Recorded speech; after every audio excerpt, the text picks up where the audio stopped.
I'm going to tell you about an industry that paid out almost $300 billion last year, and most people watching this video have no idea it exists. It doesn't show up on the news. It doesn't get talked about at cocktail parties. There's no IPO hype. There's no AI this, AI that headline. There's no influencer on Instagram doing a reel about it. And yet it is bigger than the music industry, the movie industry, and professional sports combined. It is the industry that quietly shows up on the worst day of a family's life, when the basement floods at 2 a.m, when there's a kitchen fire on Thanksgiving, when black mold turns up behind a child's bedroom wall and it makes them whole again. It is the restoration economy. And in the next 25 minutes, I am going to walk you through why I believe it is the single most under the radar, recession-proof, pandemic-proof, AI-proof opportunity in the United States right now.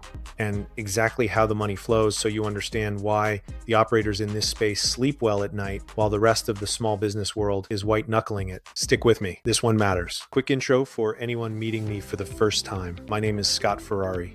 I'm the founder of The Franchise Whisperer. My philosophy, and I say this on every call I take, is that I turn more people away than I place.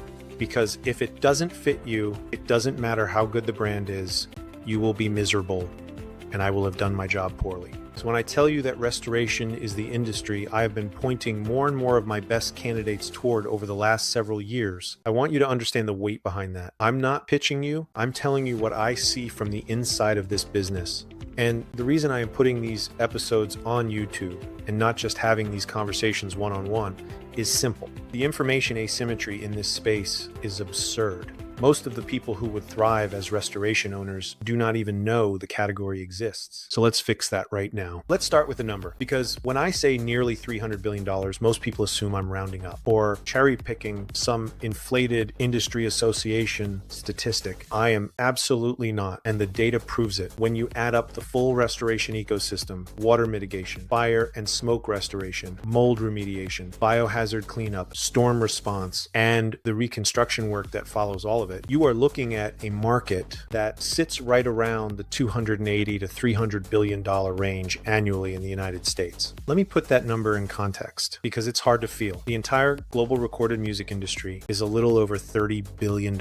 Restoration is roughly 10 times that. The US movie box office is somewhere around 10 billion in a good year. Restoration is roughly 30 times that. The combined annual revenue of the NFL, the NBA, MLB, and the NHL, every team, every ticket, every TV deal is somewhere in the $50 billion range. Restoration is nearly 6 times that. This is not a niche. This is one of the largest industries in the country, and it is sitting in a blind spot because nobody puts a camera on a guy with a moisture meter and a HEPA air scrubber. But here's the part that should really get your attention. It's not just big, it's structurally protected in 3 separate ways from the things that are vaporizing other small businesses right now. That is what I call the triple proof argument, and that's what we're going to break down next. Visit franchisewhisperer.us to learn more. Recession, pandemic, and AI. When I evaluate any business category for the people I work with, I am looking for what I call durability. Not just can you make money this year, but if I picked you up and dropped you into 2008, would you survive? If I dropped you into March of 2020, would you survive?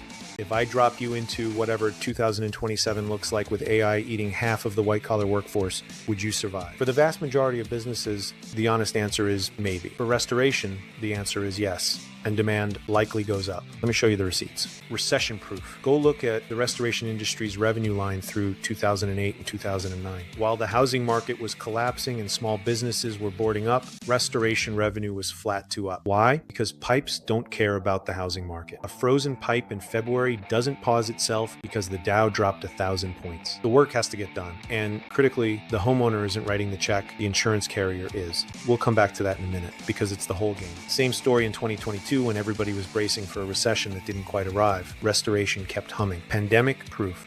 Now this one is wild, and I want you to really sit with it. In March of 2020, when restaurants closed, when gyms closed, when retail was a ghost town, restoration demand went up. Why? 2 reasons. 1, biohazard and disinfection became a billable line item overnight. Schools, offices, transit hubs, grocery stores, they all needed certified decontamination. And restoration operators were the people licensed and trained to do it. 2, everybody was suddenly home all day, every day, looking at their walls. They noticed the leak under the sink they'd been ignoring for 2 years. They smelled the mold, they saw the water stain, the phones rang. Most industries had their worst quarter ever in Q2 of 2020. A lot of restoration shops had their best quarter ever, AI proof.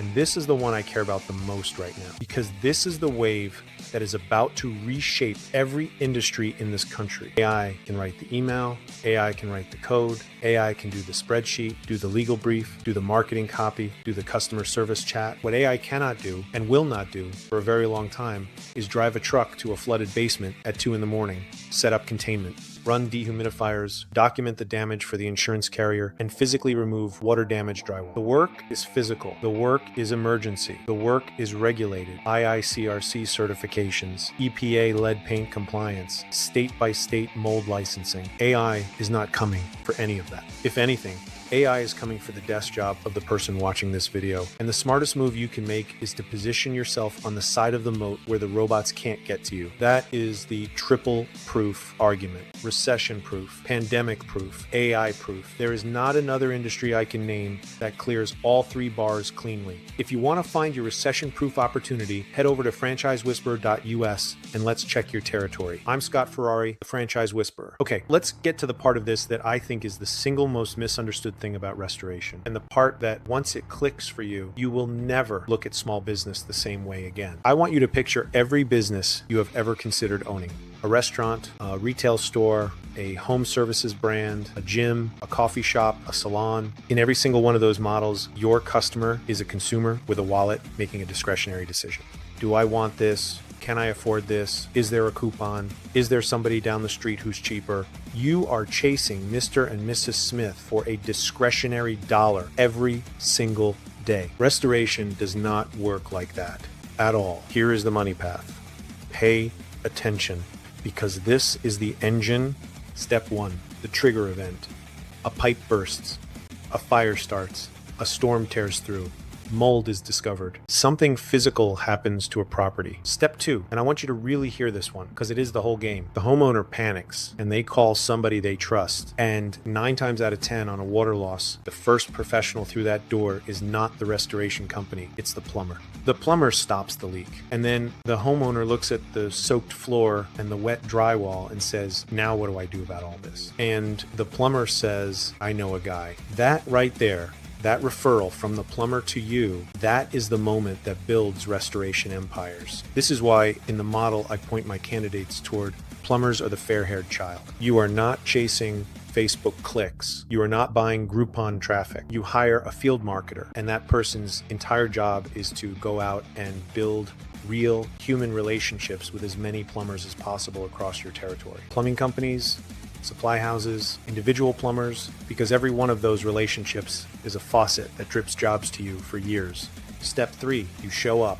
You document everything with photos and moisture readings. You start the mitigation, the extraction, the drying, the containment, and you do it as the homeowner's advocate. Your job is to get that family made whole. Step 4, bill the work. The homeowner, in most cases, pays only their deductible. The rest of that check, the 4-figure, 5-figure, sometimes 6-figure check, is covered by the insurance policy that family has been paying premiums on for years. Read that again. Your customer, for the bulk of the dollars, is not a discount shopping consumer. It is backed by a regulated, well-capitalized insurance policy. Go to franchisewhisperer.us to provide your details and zip code for a free 20-minute call and personal territory check. Let's build your empire. Now, I have to tell you the truth about a fork in the road in this industry, because a lot of operators get it wrong. There is a shortcut that looks tempting on day one. It's called signing up with a TPA, a third-party administrator. The TPA dangles a pipeline of insurance jobs in front of you. Sounds great. Here is what they don't put on the brochure. When you work through a TPA, you are not the homeowner's advocate anymore. You become the insurance company's vendor. You agree to their pricing, their margins, their rules. They take a cut off the top of every single job. You do more paperwork, you wait longer to get paid, and you get paid less. The entire TPA model is built to do one thing: compress what the carrier pays out, and you are the one absorbing the squeeze. They are quite literally designed for you to pay in order to get paid less. And worse than the money, flips your loyalty. Your fiduciary duty quietly shifts away from Mr. and Mrs. Smith and over to the carrier that is trying to keep the claim cheap. So here's one of our real points of differentiation. Let the other guys fight over the TPA scraps. We go for the best of the best. Because the best fruit is always at the top of the tree. It is the hardest to reach. You have to climb for it. But that is exactly where the big money is. And that fruit has a name. It is called referrals. Direct, relationship-driven referral business. And this is not just my opinion. Go pull the Cleanfax restoration benchmarking surveys for yourself. Year after year, referrals are the #1 source of work in this entire industry, while TPA participation keeps falling from around 40% of shops down toward 30% in just a couple of years. The best operators are walking away from the TPA treadmill and building their own referral engine. That is the trend, and we are on the right side of it. So how do you reach the top of the tree? You build relationships where the work is actually born. Plumbers and plumbing supply houses, the people standing in that flooded house before anyone else even knows there's a problem. A strong online presence. So when somebody is panicking and Googling at 2 a.m, you are the name they find. And geofencing, putting your brand in front of the right homeowners in the right neighborhoods at exactly the right moment. Plumbers, supply houses, online, geofencing. That is how you pick the fruit at the top of the tree. And that is the business actually worth building. Head over to franchisewhisperer.us to check your territory. Now let's talk about what the work actually is. Because one of the questions I get on every call is, okay, Scott, but what does an operator in this space do day to day? What are they actually selling? I call it the trifecta of awesomeness.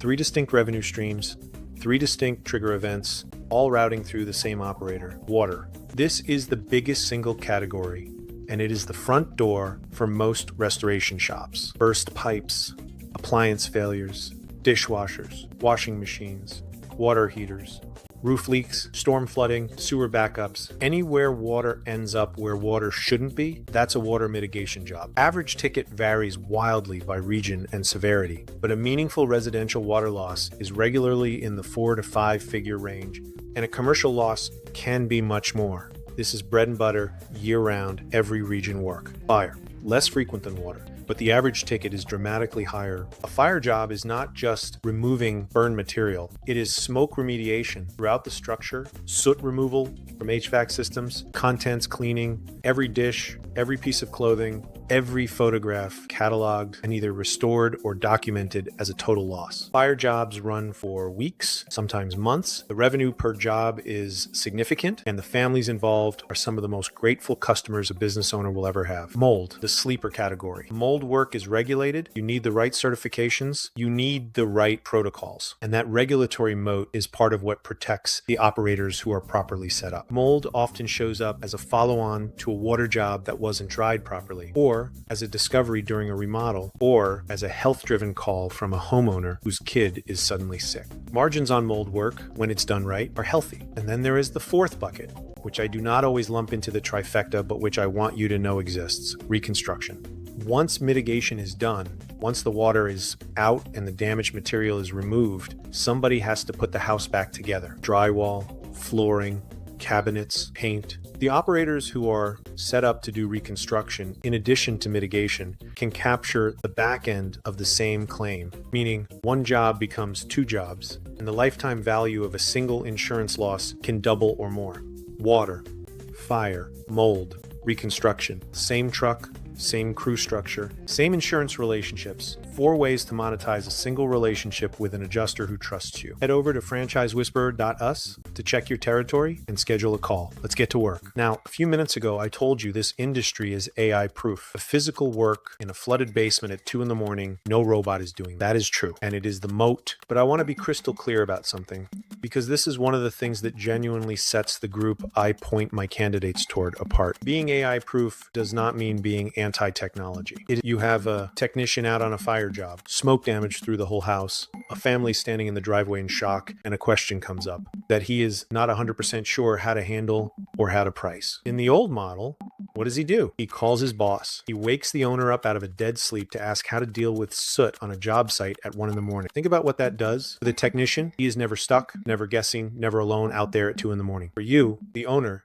You are no longer the bottleneck. You are not the human help desk getting woken up every single night. The expertise lives in the system, available to your entire crew 24 hours a day, 7 days a week. That is what it looks like to be AI-proof in the work and AI-powered in the business. The robots are not coming for this industry, but the smartest operators in it are absolutely putting the robots to work. Let me talk about the one thing that scares most candidates, right, out of a great opportunity: competition. A candidate pulls up a map of their market, sees a bunch of restoration companies already operating, and their stomach drops. They think the market's taken, I'm too late, there's too much competition, and they walk away from the best opportunity they have ever seen. When I hear that, I get excited because that fear is exactly backward. A lot of competition in a market does not mean the market is full. It means the opposite. It means there is a massive, proven, ongoing need for this work in that area. Competition is demand wearing a costume. If 20 restoration companies are surviving in your metro, that is not a warning sign. That is 20 pieces of evidence that the phones are ringing and the insurance checks are clearing. And here is the question I want you to sit with. In a market full of competition, where do they get a load of us? Because we are not just another restoration company. We are a young, nimble brand that embraces technology. We are quick on our feet. We move, we grow, and we lean into this ever-changing, daily changing AI environment instead of running away from it. Now compare that to the big, old, slow incumbents, the ServPros, the Service Masters, the Belfours, the Paul Davises of the world. Household names? Sure. The big ships are hard to turn and slow to move. By the time those giants finish a committee meeting, we have already deployed a new tool. And if you still think competition is the enemy, let me tell you about one of our top franchisees. His name is Phil DePaul. Phil owns most of Long Island, and inside his territories, there are over 165 other restoration companies competing for the same work. 165. And Phil is still one of our top producers year in and year out. What does that tell you? It tells you the need is so deep and a sharp, nimble operator is so much better than the average that you can have 165 competitors at your back and still win. Go look Phil DePaul up on YouTube. He is all over it with us. That is what competition really looks like in this business. It is not a wall, it is a green light. Head over to franchisewhisperer.us to find out if your territory is still open. I want to take just 60 seconds on something that I think is going to matter more and more over the next 4 to 8 years, regardless of who you voted for. This industry is politically neutral. I don't mean the people in it are neutral. I mean the demand is neutral. The demand is driven by physics and weather. It does not matter who is in the White House. It does not matter what the tariff regime looks like. It does not matter what's happening with the Fed. Pipes still freeze, storms still hit, fires still start. Mold still grows in damp basements, regardless of which party controls Congress. Most industries right now are in some flavor of policy whiplash. Tariffs change costs overnight. Immigration policy changes labor pools overnight. Tax code adjustments change unit economics overnight. AI executive orders change competitive landscape overnight. Restoration is one of the few categories I can point to where you can build a 5-year plan and not have it blown up by the next election cycle. The demand engine is weather, water, and human accident, and none of those things have ever held a press conference. That kind of stability is rare. Deeply underpriced. Visit franchisewhisperer.us. I want to close with the part of this that honestly is what gets me the most fired up, and what I think is the difference between somebody who survives in this industry and somebody who thrives in it. And what I think is the difference between somebody who survives in this industry and somebody who thrives in it. You have to understand who the customer is at the moment they call you. This is a family at the worst moment of their year, sometimes the worst moment of their decade. There is water pouring out of the ceiling onto the kid's bed. There is smoke damage on every photograph they own. There is mold behind the wall in the nursery. They are scared. They are exhausted. They feel like their home, the one place that is supposed to be safe, has betrayed them. And then you show up. You show up with a truck and a uniform and a clipboard. You speak to them calmly. You explain what is going to happen next. You handle the insurance paperwork so they don't have to. You start removing the damage, and over the next several days or weeks, you put their world back together. I tell every candidate I talk to who is seriously considering this category, get your cape out, because that is what this work actually is. You are an emotional first responder before you are a contractor. You are showing up on the day a family thought they could not get through, and you are getting them through it. The operators who understand that every job is a human in crisis and not a line item, those are the operators who get the referrals. Those are the ones who get the 5-star reviews. Those are the ones the carriers route the next loss to. This is one of the few categories I can point to where doing right by people and doing well financially are not in tension.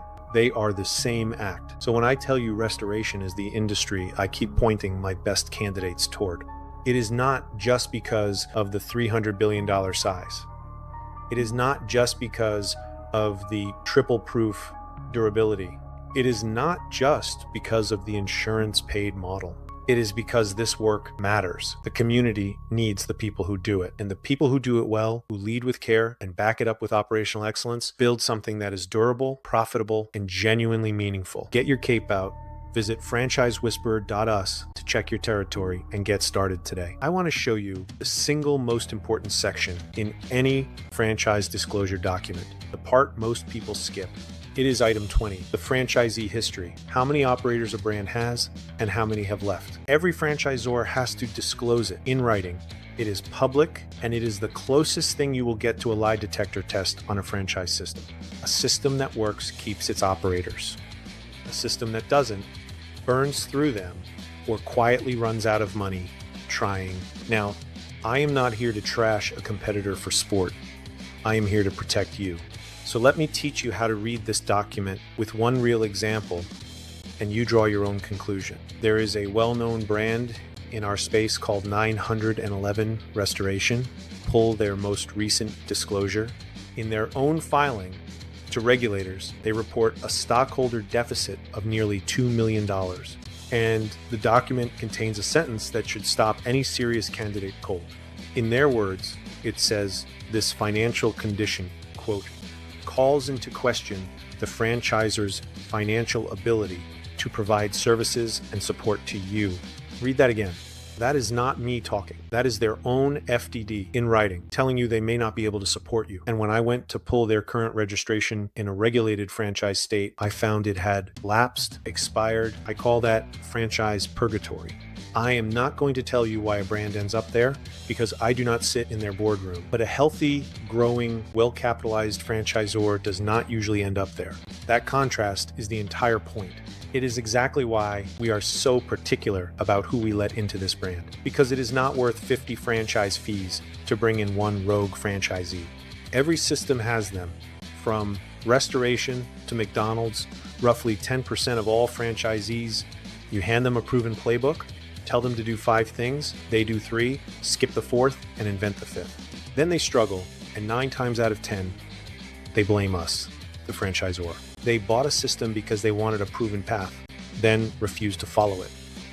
It is counterintuitive to the entire reason you buy a franchise. So yes, we are picky. On purpose, you are going to get to know us, and we are going to get to know you. The validation calls, the research, the discovery day, the dinner with the president, that is the whole point. By the time you sign, both sides are certain.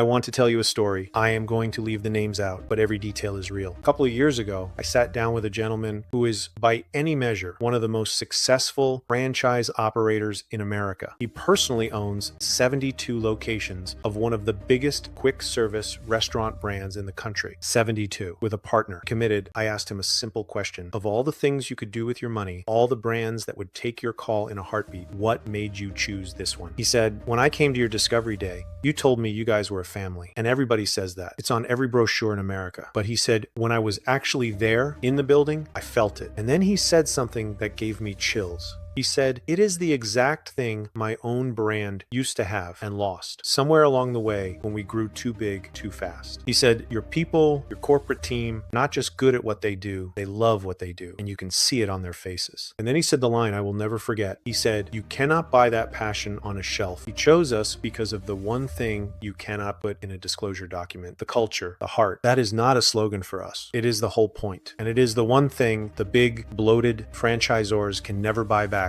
once they have lost it. You can scale systems. You can scale marketing. You cannot scale passion. You either have it or you do not. We have it. And if you come and see us the way he did, you are going to feel it too. Visit franchisewhisperer.us today. If you've made it to this point in the video, you are not a casual viewer. You are somebody who is at least curious about whether this category or one of the operators inside it could be the right next chapter for you. Here is what I want you to do. If you are thinking about owning a piece of this industry, the $300 billion triple proof insurance paid superhero in your community industry, visit franchisewhisperer.us or just DM me the word ready on whatever platform you're watching this on, and let's have a conversation.